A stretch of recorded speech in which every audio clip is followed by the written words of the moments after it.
যাকে চান সম্মান দেন অতদিন মুক্তাসা, আর যাকে চান বেইজ্জত করেন, লাঞ্ছিত করেন।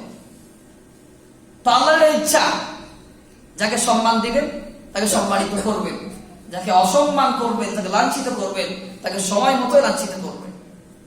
এই জন্য আল্লাহ যে নিয়ম বলে দিচ্ছে, বিনয় ও নম্রতার মাধ্যমে বরত্ব নিয়ে আসতে হবে নিজের মধ্যে। মানুষের সাথে বিনয় ও নম্রতার সাথে আচরণ করতে হবে। মানুষকে ধমক দিয়ে মানুষের কাছ থেকে সম্মান নেওয়া যাবে না। মানুষের উপর জুলুম করে মানুষের কাছ থেকে সম্মান নেওয়া যাবে না। মানুষকে বিভিন্ন রকম জুলুম করে মানুষের কাছ থেকে সম্মান নেওয়া যাবে না। এই জন্য সম্মান নিতে হলে আল্লাহর আইন, আল্লাহর নিয়ম কানুন মানতে হবে। আল্লাহ তাআলা ৫ম নম্বরে বলেন, আমি ধনী হওয়া রেখেছি অল্প তুষ্টিতে। কিসের মধ্যে রেখেছে আল্লাহ? ধনী হওয়া অল্প তুষ্টির মধ্যে রেখেছে। আপনারা একটু চিন্তা করেন, যারা অল্প তুষ্টি না তারা কিন্তু জীবনে কখনো ধনী হতে পারে না। আপনি পৃথিবীর সবচাইতে যে টাকাওয়ালা, সবচাইতে যে শিল্পপতি, তাকে জিজ্ঞেস করেন আপনি কি ধনী? সে বলবে আমি ধনী। আপনার কিছু আরো লাগবে? সে বলবে আরো লাগবে। যে বলে যে আমার কিছু আরো লাগবে, সে কখনো ধনী হতে পারে? মানে সে আরো মুখাপেক্ষী, সে তার আরো প্রয়োজন। যার প্রয়োজন সে কি ভিক্ষুক না? আপনার কথা বলেন, যার প্রয়োজন আছে আর সে ভিক্ষুক না? অবশ্যই সে ভিক্ষুক, সে ধনী না। এই জন্য অল্প তুষ্টি হতে হবে, অল্প তুষ্টি হতে হবে। আমার হুজুর বলতেন যে অল্প তুষ্টি কিভাবে হতে হয়। ঢাকায় বেশিরভাগে দেখা যায় অবস্থাটা, রাস্তা দিয়ে চলতেছি, অনেক মানুষ রাস্তার পাশে শুয়ে আছে, পা নাই, হাত নাই, না খেয়ে, বাড়ি নাই, ঘর নাই। তো তাকে দেখো, দেখার পরে নিজের বুকটাতে হাত দাও, দিয়ে আলহামদুলিল্লাহ পড়ো, আল্লাহ আমাকে অনেক ভালো রেখেছে, তার চেয়ে। এটা হচ্ছে অল্প তুষ্টি।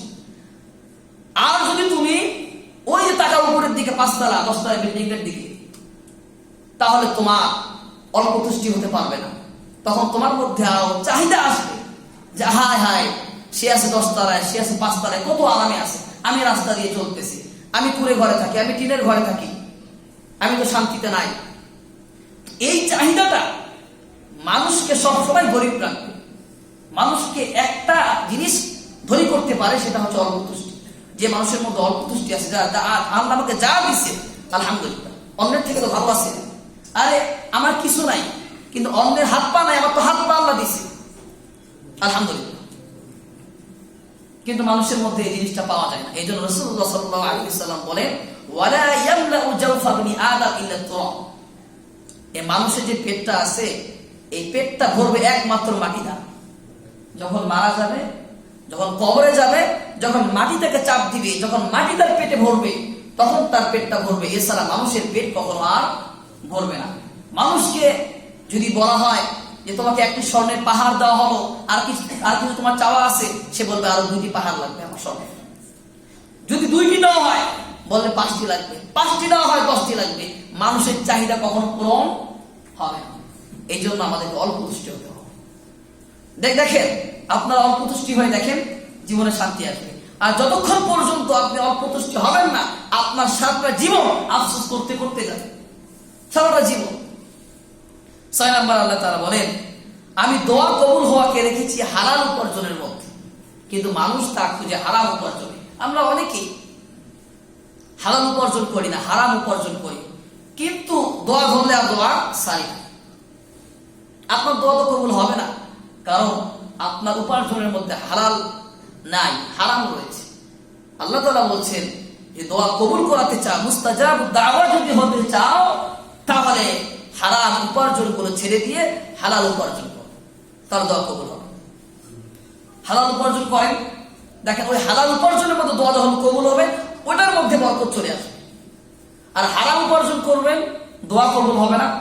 ওই উপার্জনে, ওই অর্থে আপনি কখনো বরকত পাবেন না, কখনো শান্তি পাবেন না।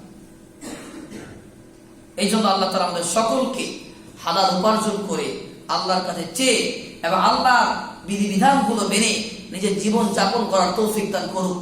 আল্লাহ তাআলা আমাদের সকলকে এই বিষয়গুলোর উপর আমল করার তৌফিক দান করুক। ওয়া আখিরু দাওয়ানা আলহামদুলিল্লাহি রাব্বিল আলামিন। আমরা যারা সুন্নাত কর্মী, চাই সুন্নাত করব। আসসালামু আলাইকুম।